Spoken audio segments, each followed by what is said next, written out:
Good morning, everybody, and I'd like to welcome you on behalf of Fingal Chamber and Adare HRM to this morning's presentation on conflict and dispute resolution. This has been presented by our close partners, Adare HR, who offer legal, HR and health and safety advice to all of our members and beyond our membership in the Greater Fingal region and indeed across Ireland. Fingal Chamber works very closely with the Adare HR, and I want to welcome them here this morning and thank them yet again in advance of another presentation in conjunction with ourselves at Fingal Chamber. Just a point, if you have a question to ask, you can raise your hand through the system, or you can put it into the Q&A facility in the bottom toolbar. If you raise your hand, we'll deal with it there and then. If you put in the bottom toolbar, we'll see it and we will get to it at the end of the presentation. So on that high note, I'd like to welcome Sarah and our colleagues from Adare HR, and the floor is yours. Thank you so much, Anthony. It's great to be here this morning and presenting to your members on such an important topic. I think in particular, in the last year or two, there's been such a flux with employment law and HR that we're constantly monitoring and looking at the trends and what's happening within different sectors. So we're delighted to be here this morning presenting to Fingal Chamber and your members to really look at conflict and dispute and what's happening in the area. As Anthony mentioned, we're strategic HR partners with Fingal Chamber and provide retained supports to businesses throughout the Fingal area in terms of compliance, in terms of case management, and really providing support to the members of Fingal Chamber in all areas of HR and employment law. And we do that through the provision of advice, guidance and support throughout all of the sectors throughout Ireland, and essentially ensuring that employers are compliant because there are so many risks associated when it comes to HR and employment law, and it's really about the mitigation of those risks. So for today's session, as Anthony mentioned, it's on conflict and dispute. Please do put in any questions you have into the Q&A function.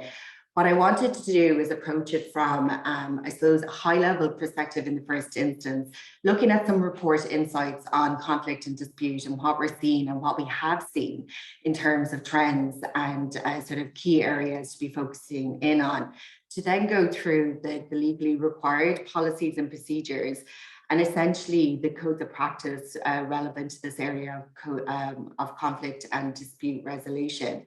In terms of managing complaints in practice, we know that there can be a litany of risks and challenges that arise in this area, and it is so essential that employers are fully aware and familiar with the policies, with the procedures, that their management teams have received the appropriate training and that they're following the procedures. Because when we look at what's happening at the WRC, the Workplace Relations Commission and the Labour Court, you can see where financial liability does arise because of potential missteps within the procedures. So I just want to cover off some of the key nuances that have arisen of late in terms of the publication of the more recent codes of practice, of which your policies and procedures should really align with.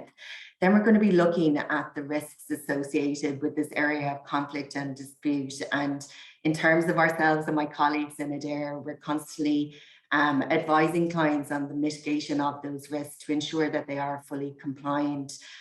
Because essentially, the reasonableness of the employer will play a part, and that relates to the substantive nature of why a complaint might be raised at a third party, but also in relation to the procedural aspects and how that financial liability can swing in the favor of the employee. And it's something that, is demonstrated through case law. So I've picked two interesting cases that I will go through towards the end of the session. And then finally, I just want to bring your attention to some other areas of resolution that are available to both employees and employers within the Workplace Relations Commission, leaving some time at the end for some questions and answers. So the first thing I thought would be useful when we're looking at conflict and dispute is really to reflect on what's happened over the past year and what we have seen. As some of you may be aware, we at Adare Human Resource Management effectively roll out a national survey 2 times a year to really look back and see and understand where the challenges have arisen from a HR and employment law perspective, and then also to identify the trends and forecast what may happen and benchmark any particular HR metrics as they arise. In our most recent HR barometer, which we published and launched in April of this year, we'd asked participants really to get an understanding of what was happening within their organizations. You know, what has arisen in the previous year, 2021, when it came to conflict and dispute. And essentially what we saw that almost 10 conflict or dispute issues arose per organization. And whilst 54% of organizations did not experience any formal employee conflict, it effectively means that almost 1 in 2 did. And when we looked at that breakdown, we saw that disciplinary issues or conflicts came in at 31%. So that's almost 3 in 10 organizations that experience disciplinary issues. And the reason why this is concerning is that I suppose the more conflict that arises and at those formal stages, the greater the liability and the challenges that can arise for organizations and the potential that a complaint might move forward to a third party. We also saw that grievance conflicts arose for 29% of organizations. And again, this is, concerning in light of the fact that whilst you would always promote the application of policies and procedures, but the fact that, 3 out of 10 organizations are experiencing grievances sort of brings to the fore the importance of having policies and procedures and the obligations on employers when we look at, the provision of a competent individual conducting these investigations or these hearings and essentially trying to mitigate any risks that might follow from that. We saw that investigations and bullying were coming in at 17 and 18%, quite close together in relation to complaints that have arisen for organizations in 2021. And again, why this is important, if we reflect back where we were in 2021, we were, working in a blended way for the most part for organizations where the roles could be facilitated in working in some form of blended capacity. Essentially, it has led to sort of areas where communications may not have been as strong, engagement may not have been as strong. So we looked to understand, what were the reasons for those conflicts? And essentially, when we broke it down, we saw that poor communication came in at 51% as a reason for conflict. And obviously, this is really concerning, but with the agility demonstrated by all organizations since COVID, effectively, we're seeing improvements being made in that area when it comes to engagement platforms, communication platforms, in particular for a blended or a remote working workforce. And that's really important and integral to ensure that, everything is very transparent between the employer and the employee relationship, because those things will actually help mitigate any risks that might come from complaints arising and so forth. But also personnel relationships between employees was a cause for dispute for 39% of organizations. Now, primarily, this would have related to, I would say, bullying or sexual harassment complaints. Notwithstanding that the majority of employers would have some form of blended working in place, it's interesting to see such a high figure. So is it a case that essentially these complaints were arising from engagements between employees in the remote working arena, or was it on site? And that's something that you need to take account of in terms of your policies and procedures. And it's extremely important as we move forward, into 2023, that we are considering, okay, well, what shape are our ways of working impacting on our policies and procedures, and how do we accommodate that new way of working to ensure that we're remaining compliant, that employees are fully aware of the avenues to take when they're looking at, maybe issues of concern, and how do we ensure that we're skilling up our management, our senior team to deal with these queries, to deal with these conflicts. Essentially, this is really insightful because it does give us an indicator of the trends. And if you consider that, this year in particular, and I think going into 2023, more permanent sort of ways of working have been established. We're at the point where potential challenges have been arising, and organizations and our clients alike are trying to manage those. And they're doing that by really, innovative practices when it comes to managing employees, ensuring that, the new ways of working or the blended and hybrid approach to ways of working isn't impacting on what the employer is obliged to do. But essentially, from our barometer report, we also looked at claims that went to the Workplace Relations Commission and the Labour Court. And you can see that out of the complaints or the conflicts that arose in 2021, 14% were progressed to the WRC. Now, you might think that this is quite an insignificant number. However, there can be huge financial liability if you're appearing at a third party. And if you look at like the sort of benchmark over the years, you'll see in 2017, claims going to WRC or Labour Court amounted to 35% of organizations, and it went up to 43% in 2018. And we started to see a decline in 2019 and 2020. Personally, I do think that that was on the basis of COVID. As you know, in it, similar to all organizations, the WRC had to halt their services at the start of COVID. Now, they quickly tried to adapt to remote hearings, and there was amendments in the legislation to account for that. So we saw a slight rise in terms of complaints going to the WRC. But essentially, there are still delays that are arising because we still remain, unfortunately, to some degree in a space where COVID is impacting on the population within Ireland. So the full, I suppose, accessibility to the WRC or Labour Court isn't yet realised. And what I thought would be interesting in that regard is just to look at the most recent reports from the Workplace Relations Commission and the Labour Court. Now, the most recent reports published essentially look at 2021, and those were just published more recently, I believe, in the last month or two.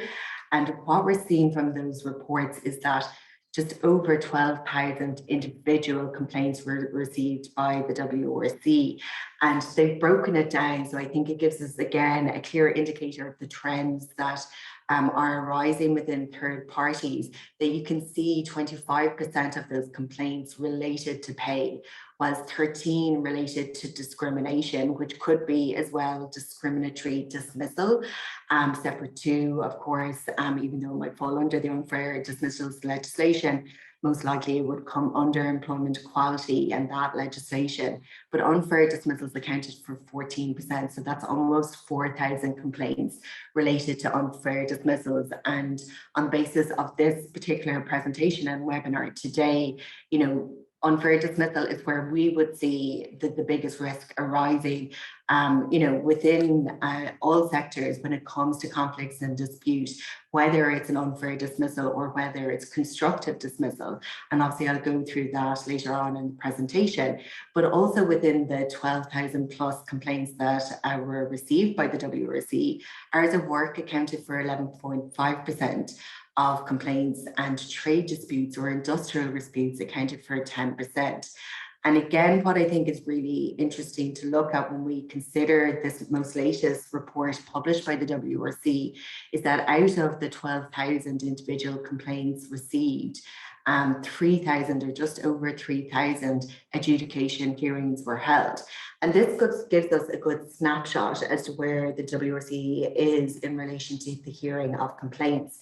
As I mentioned, they did introduce remote hearings, and whilst from our own experience in terms of representing clients, there have been a litany of remote hearings, but there is still an option for a face-to-face hearing, which is impacting on the amount of hearings that can be heard by the WRC. So, I do sort of, from my own analysis, would consider that the WRC are still, a little bit behind when it comes to complaints. So if you consider my previous slide, we looked at the trends in terms of complaints going to the WRC from 2017 being at 45%, right up to a reduction in 2019, 2020 and 2021. Part of that could be because of the delays that continue to exist by virtue of the impact of COVID. Now, the Labour Court as well published their report more recently in the last, I think, 6 weeks. And what we saw there was that just under 1,000 cases were completed, and essentially 308 employment rights appeals were received.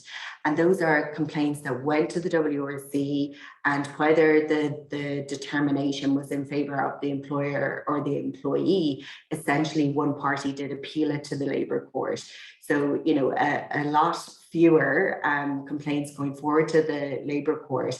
But when you look at the breakdown, again, unfair dismissals, appeals to the Labour Court are come in at the highest, with 81 cases being heard.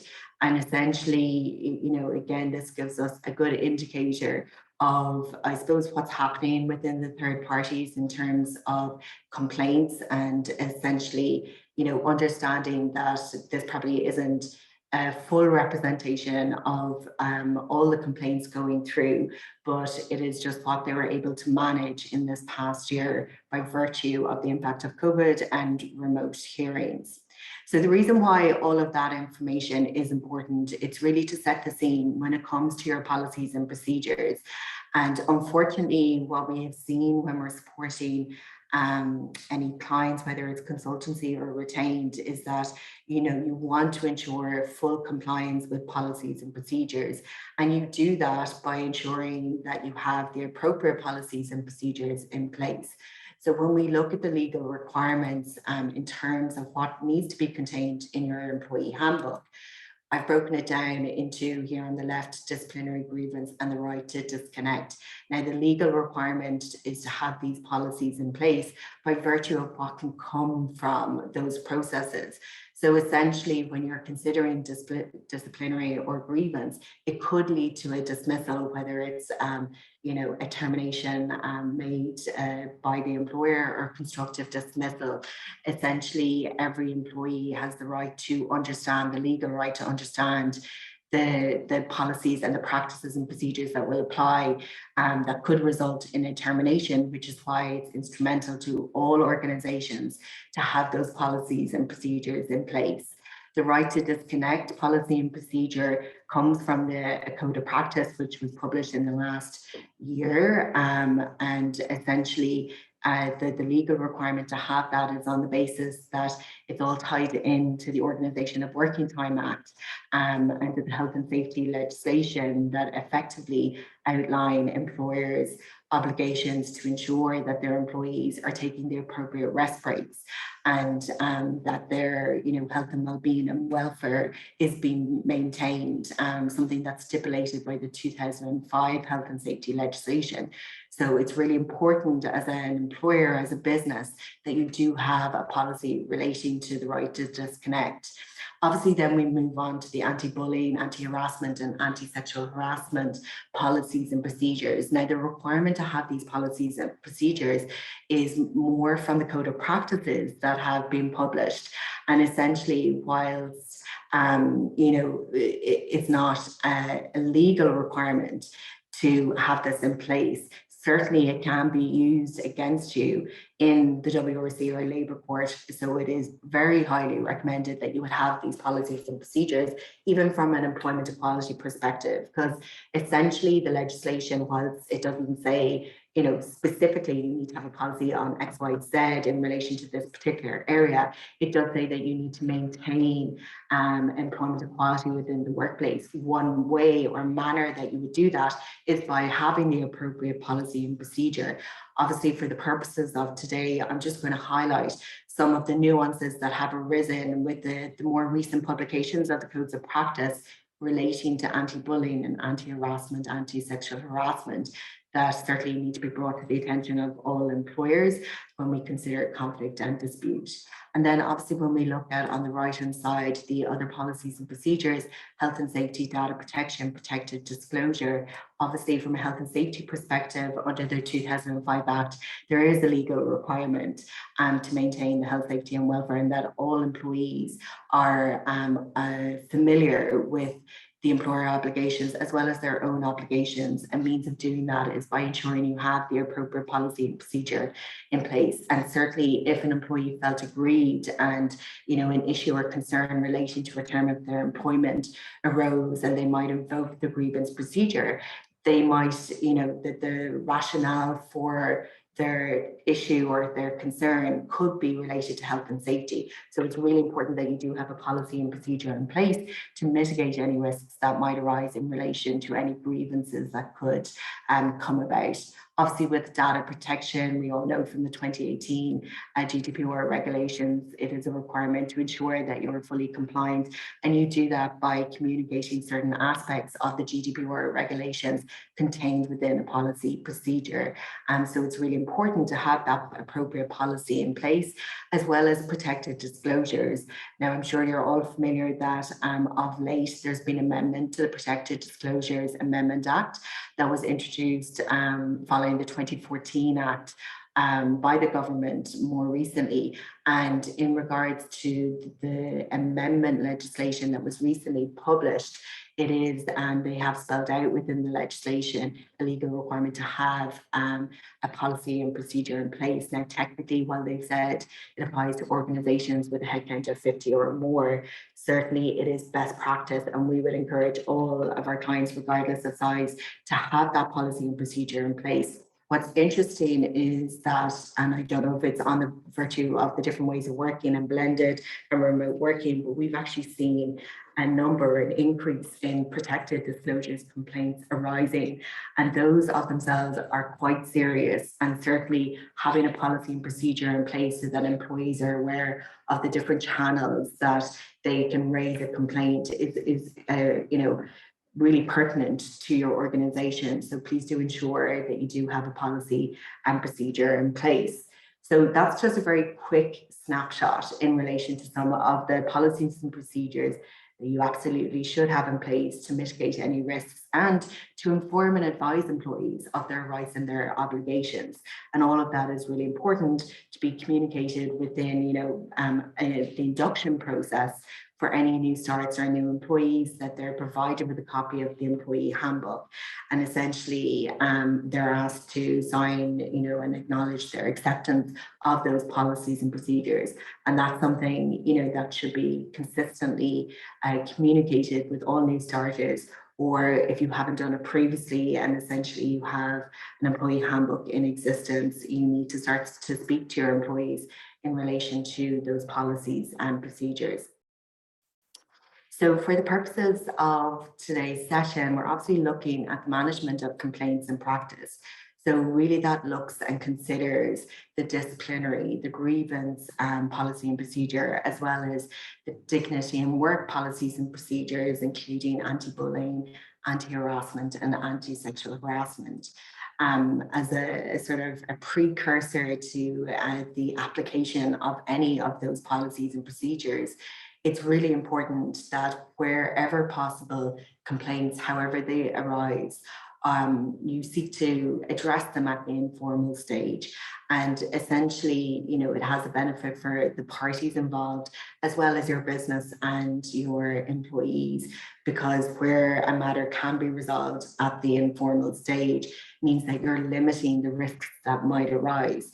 Now, whether it's a grievance from an employee where they're making a complaint about their terms of employment, etc., or whether it's a disciplinary matter relating to conduct or the competence of an employee, the earlier you address it, the more reasonable it is to expect that the matter will conclude and that no further issues will arise.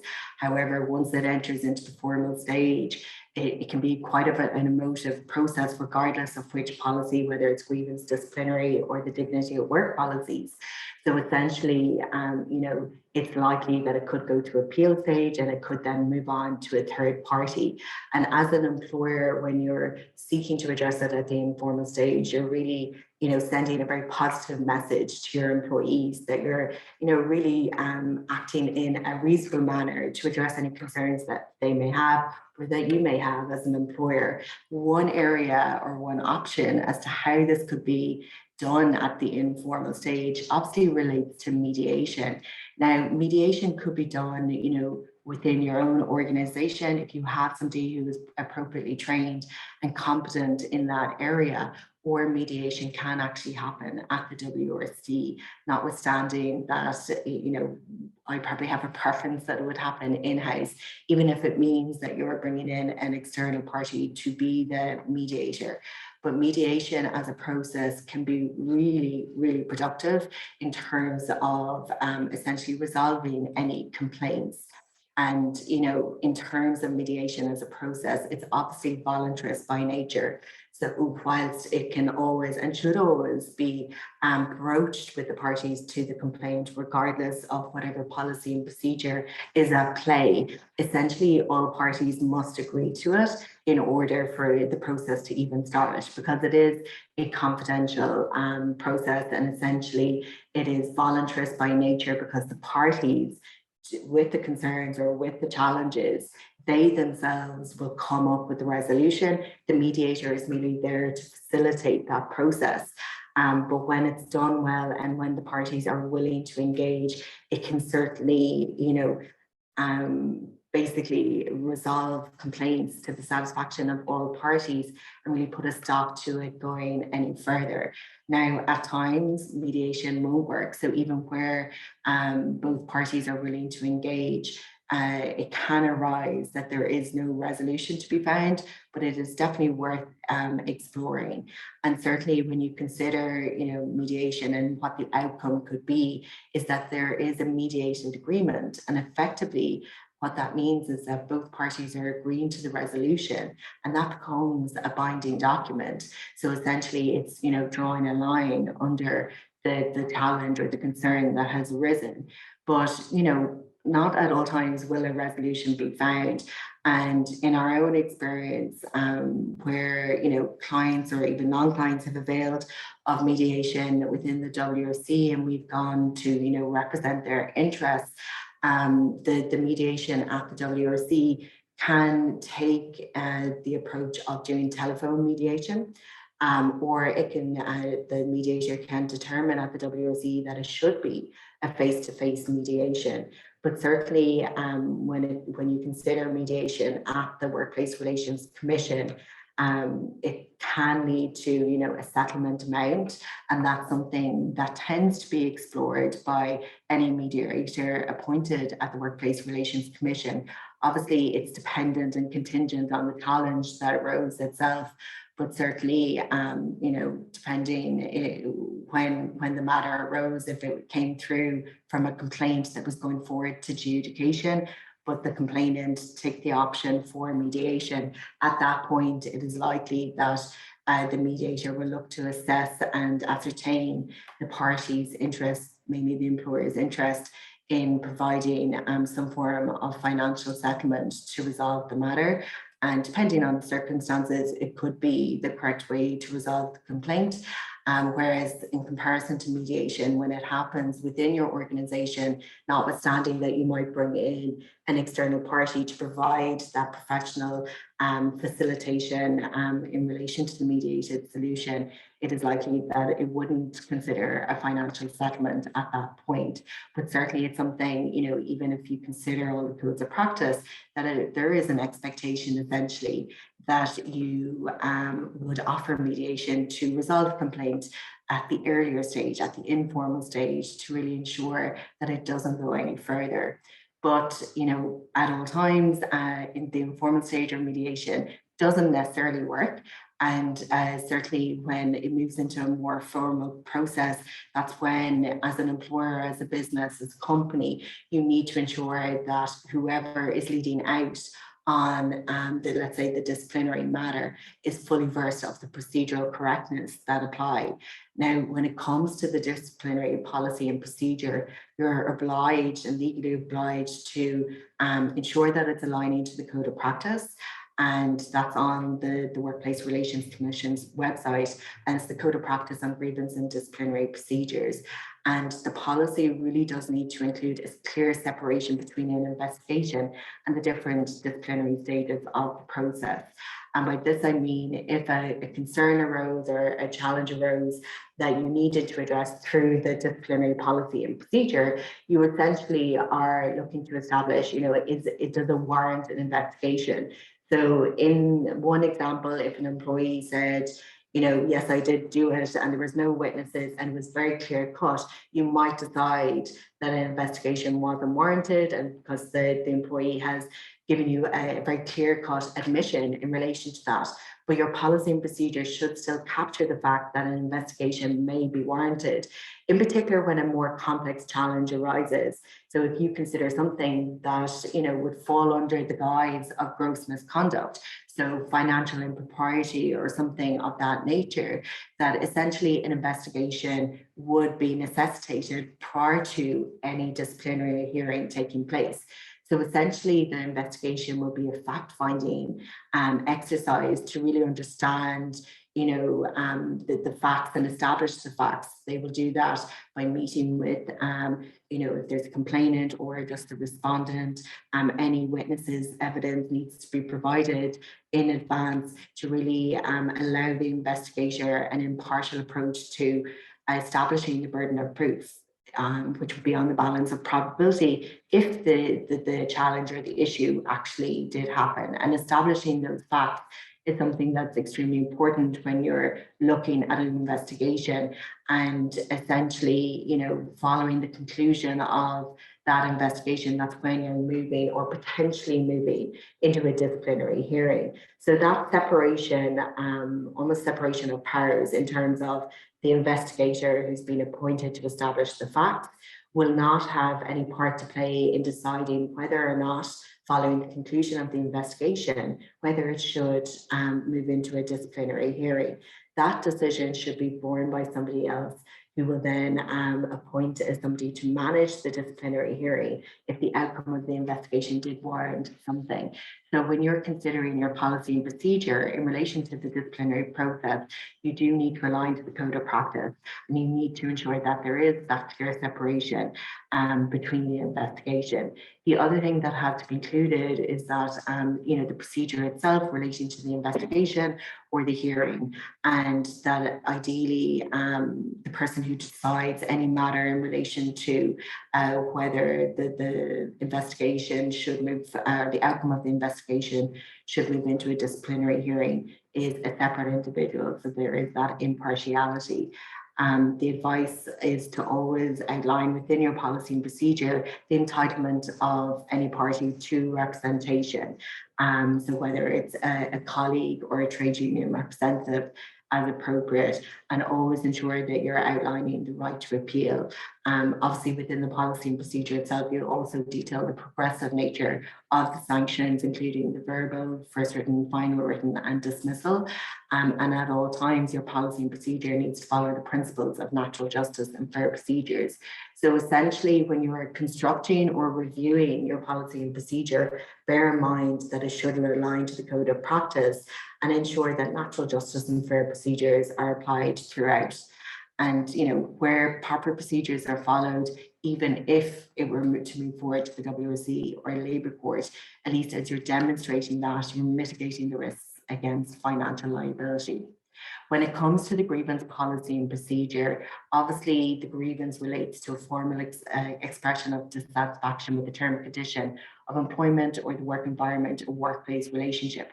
Now, it is not appropriate for a concern or issue relating to bullying, harassment, or sexual harassment to fall into your grievance procedure. And it's something that, we would often get calls, from prospective clients who are looking for us to investigate a matter, and they'll say, look, that the employee has lodged a grievance, and that we spoke with them about the grievance policy and procedure, but effectively when you look at the essence of the complaint, it's an allegation of bullying or harassment or sexual harassment.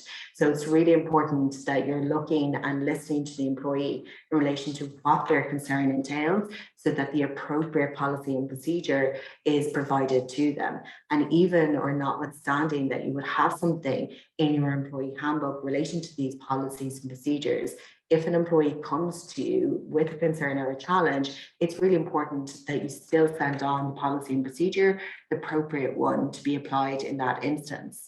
And essentially, when you're looking at your grievance policy and procedure, this can vary from organization to organization, but the main tenet is to ensure that it again aligns to the appropriate code of practice by the WRC, the code of practice on grievance and disciplinary, and ensure that you're capturing, at the informal stage, the provision of mediation as well as a means to resolve any complaints, and then what it means in moving to the formal stage of a grievance hearing, and essentially, the fact that an employee can lodge it and bring it to their line manager, that you are ensuring and facilitating the upskilling of your managers to deal with this, because again, this is something that could lead to a potential constructive dismissal or something like that. So whilst the burden of proof would be on an employee when it comes to a constructive dismissal, if that is in any way displaced at an adjudication, you need to be able to demonstrate that you had the informal stage, you had the formal stage,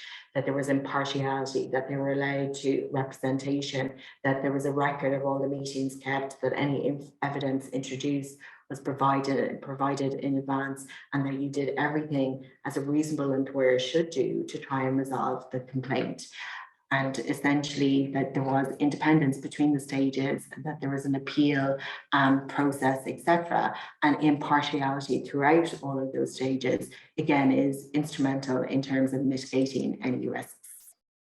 Now, when it comes to the anti-bullying policy and procedure, as most of you are probably aware, in January 2021, a new code of practice was published and designed by the WRC and the Health and Safety Authority, replacing the previous code of practice. And the reason why this is important to, again, kind of bring to your attention is on the basis of the nuances that did arise with this code of practice. Most notably that whilst the prior code included the informal stage and the formal stage, which would have included an investigation and the issuing of a report, witnesses, representation, appeals, etc., they actually introduced a secondary informal stage within the 2021 code of practice. So it's really important as an employer and a business that if you haven't reviewed that policy and procedure and included reference to the secondary informal stage, that you would do it straight away to ensure that you are compliant with the code of practice. And effectively, the purpose of redesigning this code of practice in 2021 was to really try and insofar as practical, make recommendations in relation to resolving the complaints at the earlier informal stages, and ensuring that, a contact person was available within organizations so that complaints could be brought to that person and they could facilitate, the application of the policy and procedure and advise the complainant of the policy and procedure and so forth. But also trying to resolve it at the informal stage meant that, that it would be sort of resolved at an early resolution. And that could include mediation as well. So whilst this code of practice is just over a year old, effectively, we are seeing a lot of organizations that have been applying and resolving complaints at the earlier informal stages, whether it's at the initial informal stage or the secondary informal stage. And that's something that is extremely, practical when you're considering where this could lead to in terms of, any conflict within the workplace. So essentially, aligning to the code of practice again is really important. Reviewing your policies and procedures, communicating any changes to your employees, and ensuring that they're aware of their rights and obligations as they apply from this policy and procedure. But it also means that you're promoting an environment that's free from bullying and so forth, which is something that all employers should be doing, even from a health and safety aspect in relation to the 2005 legislation, whereby employers are legally obliged to maintain the health, safety and welfare of all employees. So having this policy and procedure is a means to demonstrate that.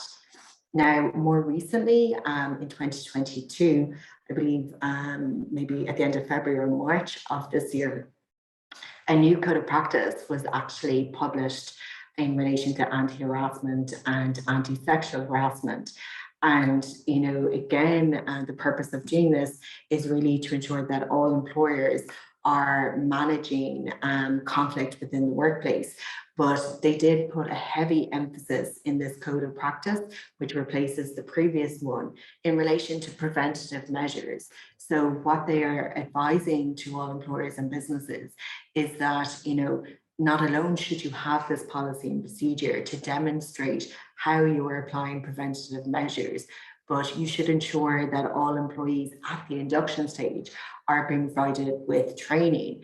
And certainly, it has been my experience that dignity of work training hasn't necessarily happened at induction. We'd be going in, to organizations and delivering dignity of work training, and the employees might have been in situ for a number of years. So it's really important that you're recognizing the changes that were brought about by this code of practice and trying to amend your induction or your onboarding process to provide that training and ensure that you're creating awareness raising initiatives and regularly monitoring of complaints. So that emphasis that was included in relation to preventative measures in this new code of practice actually says that you need to spell it out. So no longer is it something that you just have a policy and procedure and that is sufficient. Effectively, you need to do a lot more, take it a step further and ensure that you have every manager trained who will be dealing with this, that only competent people will be leading out in the investigation of any formal complaint of harassment and sexual harassment. And they've also introduced a senior level champion. Now they're saying that the senior level champion is somebody who advocates for equality within the workplace, for dignity of work within the workplace. But they have outlined that it could be dependent on the organizational size and the structure, whether or not you would have that senior level champion. So it's good to see that they're acknowledging the fact that not every organization would have the resources to actually appoint someone as a senior level champion, but certainly if you're a much larger organization, there would be an expectation that you would have it. And by having that position in place, somebody who's advocating for dignity of work, maybe they're the ones that are developing the awareness raising initiatives in relation to anti-harassment and anti-sexual harassment and promoting equality, is a means to demonstrate the preventative measure that's been applied within your organization. So again, in terms of this code of practice, what they introduced was a designated competent person who would be available at the informal stage. Now, this is something that wasn't there previously. So again, organizations need to consider who would that person be within their organization. Do we need to train them up? There's practicalities around that, and obviously some associated costs as well for a business. But within the formal investigative stage, so whilst you would hope that mediation or the informal stage would resolve a complaint of harassment or sexual harassment, certainly it can arise that it will move forward to a formal investigation, or that it warrants immediately going to a formal investigation. And in that light, it's important to understand that the new code of practice outlines that any person investigating this formal complaint must be competent. So they must be qualified to do so. They must have the appropriate training. They've also outlined in the new code of practice that, it is recommended that an investigation panel be established, and one that is gender balanced. And essentially that two people would be a team of investigators, but they did recognize that this may not be possible for all organizations based on their structure or size. And they did include reference that external assistance could be brought in terms of bringing in an external investigator as well, to ensure that that level of competence is there in terms of leading out an investigation. Finally, they put in additional provisions in relation to the reporting nature of the investigation and what needs to be contained within it, as well as outlining the requirement to have a constant review of your policy and procedure, taking account of any case law, which is actually quite interesting, considering that, not every employer will be in a position to effectively monitor what's happening with case law and how it's impacting. Now, certainly that's something that would be publicized, I'm sure, similar to the Zelensky case, which was a Supreme Court decision whereby it impacted on WRC hearings happening in public, and that's something that was widely publicized. But this new requirement to ensure that you are monitoring and reviewing your policy and taking account of changes in case law or impacts from case law is quite interesting, that they're putting that obligation on employers. So really important that your HR team are looking at these codes of practice and essentially updating the policies and procedures to ensure that you are aligned to what is contained within those codes of practice. Now, finally, I'm just going to move on to the risks and some case law.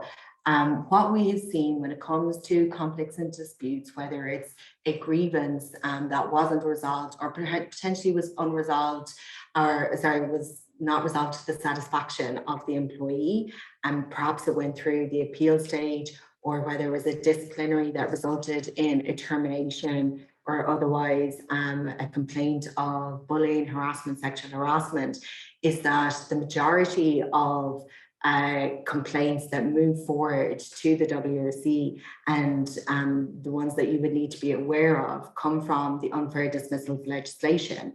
And essentially, when you consider the Unfair Dismissals Acts, there is a 12-month service requirement.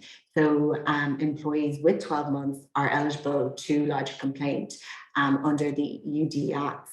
And the burden of proof essentially is that all dismissals are considered unfair unless the employer can demonstrate otherwise. So in that regard, the burden of proof only moves to the employee if it's a constructive dismissal case. And I'll talk you through that with some case law example.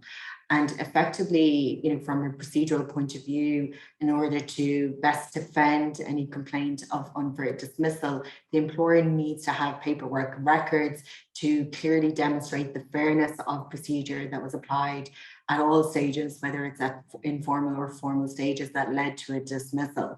But redress under this Act could include re-engagement, reinstatement, or compensation of any person unfairly dismissed of up to a maximum of 2 years' salary. So it can prove to be quite costly for employers. Now, one thing that I would say was the eligibility requirement for lodging a complaint of unfair dismissal or constructive dismissal under this legislation is 12 months. if there is an employee with less than 12 months service, they can absolutely lodge a complaint under the Industrial Relations Act 1969, and they don't need to have any service requirement in order to do so. So the fact remains that even if an employee has, is in their probationary period, or, has just passed their probationary period and they were dismissed, or they were constructively dismissed, meaning that they resigned, they can still lodge a claim under the Industrial Relations Act without having to have that service requirement. So, there can be a misconception that employees can be dismissed without procedure, within the probationary period. That is not the case. While the full recourse of the disciplinary procedure need not apply, and that ordinarily would be detailed in your policy and procedure, you effectively still have to ensure natural justice and fair procedures and apply a procedure to any dismissal that arises during a probationary period, because the risk is that a UD claim or constructive dismissal claim could still come and be lodged under the Industrial Relations Act. The other primary risk or area that we see when it comes to conflict and dispute and seeking to manage them falls under the Employment Equality Acts. And essentially there isn't service requirement. Even a candidate who was unsuccessful, could lodge a complaint under this act, even though they're not an employee. And the burden of proof in this situation effectively lies with the complainant to establish the facts from which discrimination or less favorable treatment may be inferred. And if those facts have been established, then the burden of proof shifts to the respondent to prove that discrimination did not occur. And again, you need to have records to demonstrate how you dealt with these complaints or these conflicts, because essentially what we've seen in terms of the employment equality legislation and any redress that can be sort of awarded, is not necessarily limited by parameters. So effectively, you could be asked to re-engage with the employee or reinstate, or compensation as deemed appropriate by the adjudicator would be included in the determination. And very quickly, I just want to sort of go through two cases, and one effectively, you don't have to read everything that's on the screen, but essentially there was a huge award made in excess of 300,000. And actually this was has been the biggest award that has been made by the Workplace Relations Commission, and it related to an unfair dismissal. And essentially within this case, and I think it was a real eye-opener for employers, a sales executive was employed since 2016 and was dismissed without formal warning over bullying allegations and on the grounds of serious or gross misconduct. And the respondent employer, within the adjudication hearing, outlined that as a matter of fact, they felt that a full and fair investigatory and appeal process took place, but the representative for the complainant had a completely different perspective, and demonstrated through evidence that the investigation was not properly isolated from the disciplinary process, and that the complainant was not afforded the opportunity to cross-examine two of the men who had made allegations of bullying against him at the disciplinary hearing, and that no formal warning issued, which was contrary to the policy and procedure, and that the precise grounds of the dismissal were unclear in the dismissal letter. Now, the adjudicator noted, in particular relating to this case, is that the complainant in question was observing Ramadan at the time, and the adjudicator felt that that should have been a factor in terms of the organization's decision. And the respect of employment equality based on religious beliefs would be enshrined within all their practices when they were considering the outcome or the possible outcome relating to this particular situation. But the adjudicator did outline that he recognized there was inappropriate behaviors by the complainant, but he felt that they fell far short of warranting a dismissal in the circumstances. And all of that comes down to the proportionality of the sanction. And it's something that we constantly talk with clients about in relation to any purported termination, because essentially you need to take account of certain factors. So in this situation, the fact that he was observing Ramadan as was his right was something that was not taken into consideration by the employers. And it's something that the adjudicator called out. So if he felt that in effect it wasn't proportionate to warranted dismissal because they hadn't taken into account these key considerations. But essentially, the adjudicator found that the dismissal was both substantively and procedurally unfair. And on that basis, he dismissed the employee and awarded him in excess of 300,000. Now, we're yet to see, will this be appealed? And perhaps it has been already, but it was a significant award. And it just demonstrates that the key learnings for any business owner, any employer, is to ensure that you have the policy and procedure in place, that it's aligned to the appropriate code of practice, and that effectively your managers or HR members are able to maintain the procedural correctness and are looking at the proportionality when it comes to the conflict, when it comes to the challenge, in order to determine in line with the policy and procedure what the appropriate sanction would be. And then just to touch on another case which related to a constructive dismissal. And again, I think this is a good learning for organizations. In this particular case, the complainant was successful in a claim for constructive dismissal under the unfair dismissals legislation. And the complainant was employed for 6 years as an executive pastry chef, but during COVID was placed on layoff, and effectively when layoff was, or notice of layoff being removed was given to the employee, he was asked to return to a 3-day per week operating in all areas of the kitchen and effectively accepting a pay cut just under 10%. And the complainant in this particular case outlined that the HR manager said to him that if he didn't accept this, he could resign. And he had queried whether or not it should be a redundancy, and this was refused. And effectively, he then went on to lodge a grievance in relation to this situation, which is the appropriate thing to do in relation to his dissatisfaction with changes to his terms and conditions. Because as you know, you cannot unilaterally impose these changes. There has to be agreement with an employee. And essentially, he went through all stages, even lodging an appeal. And effectively, the complaint was never resolved at the informal or formal stages.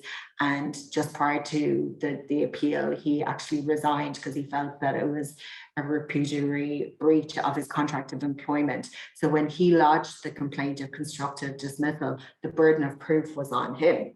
And he had to clearly demonstrate then that effectively he had no alternative because of the actions or inactions of the employer but to resign, and the adjudicator agreed with him and felt that essentially he had done everything to exhaust the local procedures, which is something that they will look for, but that essentially there was a breach of his contract, of his terms of employment, and he had no alternative because of that breach but to resign, and an award of 9,000 was made. So look, that is far less than in comparison to the last case that I discussed, but I think it just gives you a good indication of what can happen in these cases to ensure that you are mitigating those risks.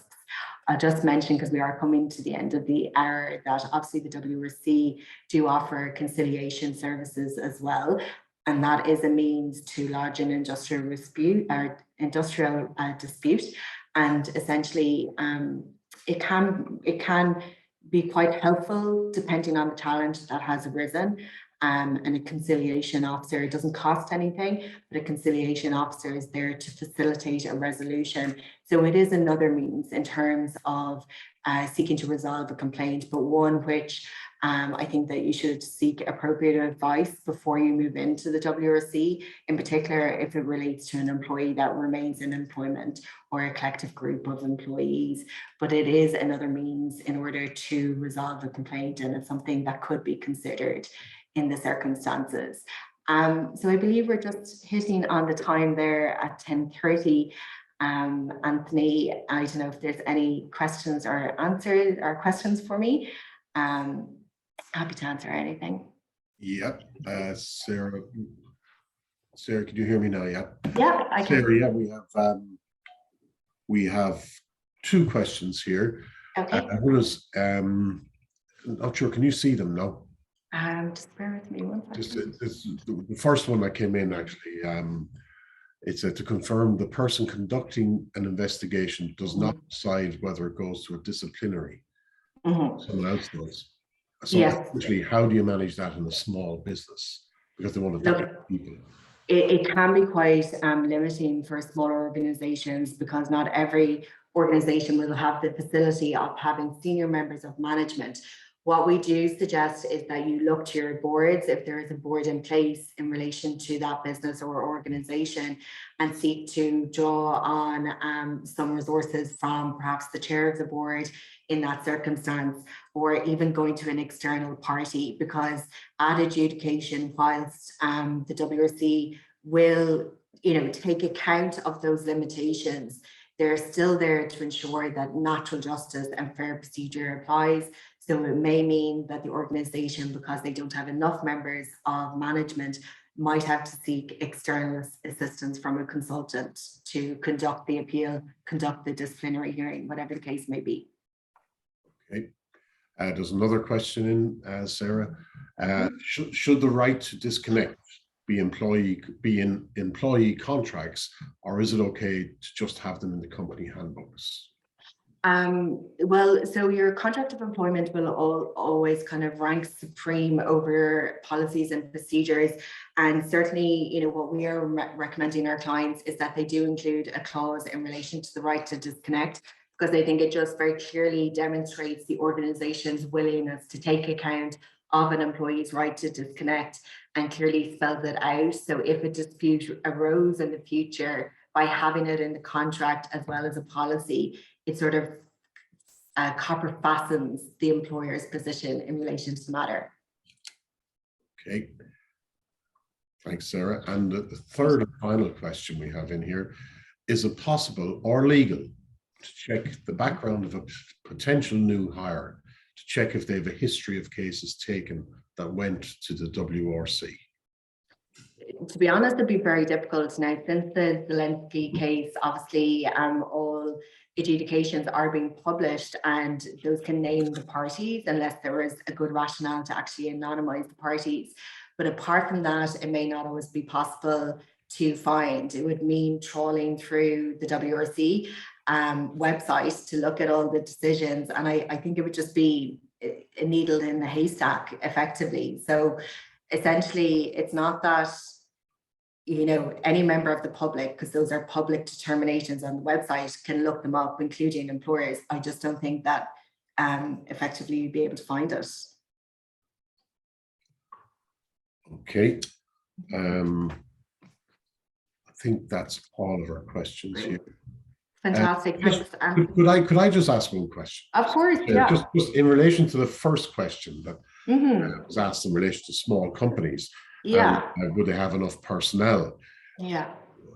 In my experience, a lot of small companies don't have boards set up. They might have it could be a husband and wife or whatever.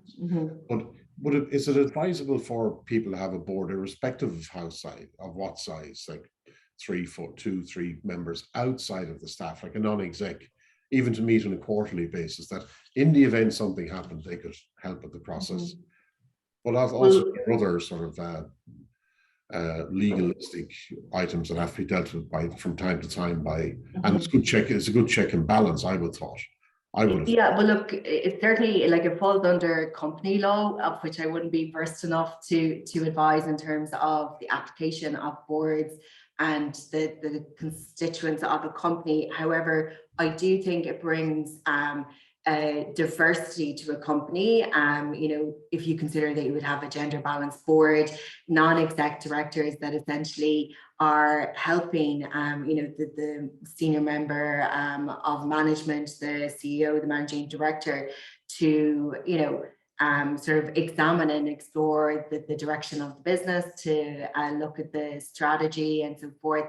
And it can always add value because of having the application of, diverse backgrounds, knowledge, different sectoral knowledge to a business. Yeah. Okay. Anthony, I might just mention just on the slide in front, if any of your members, want to contact us, they're free to, it'll be on the details on the last slide. But we also have a couple of ebooks that anyone is welcome to download, and it'll give a bit more information in relation to dignity at work or conflicts and disputes. So I've just included those on the slides above. And apart from that, they can contact myself or any of my colleagues here at info at Adare HRM. We're always willing to have a conversation with any member of the Fingal Chamber, and delighted that we're able to present here today. Excellent. And Sarah, I personally want to thank you on behalf of the Chamber and the board and its members for a very comprehensive briefing on what is a very complex environment, and more so now, I think, that we've come out of COVID and all of the return to work issues that are evolving, I would say, over the last 6 to 12 months, and will continue to evolve in the next couple of years. More than ever, I think we need to utilize the correct process and utilize and avail of expertise that's available, such as Adare. For those of you who are still here, we at Fingal Chamber have had a very close relationship and a very productive relationship with Adare for the last year or so. We found it very engaging for our membership who come to events like this with the information they've been given by Sarah and her colleagues at Adare. So on that note, I want to thank everybody for attending this morning's briefing. And in particular, I want to thank my own team in question. I have David in the background, who's pulled all the strings to make this happen. And so to Sarah and her team as well, thank you very much. And we look forward to the next one. So slán go fóill.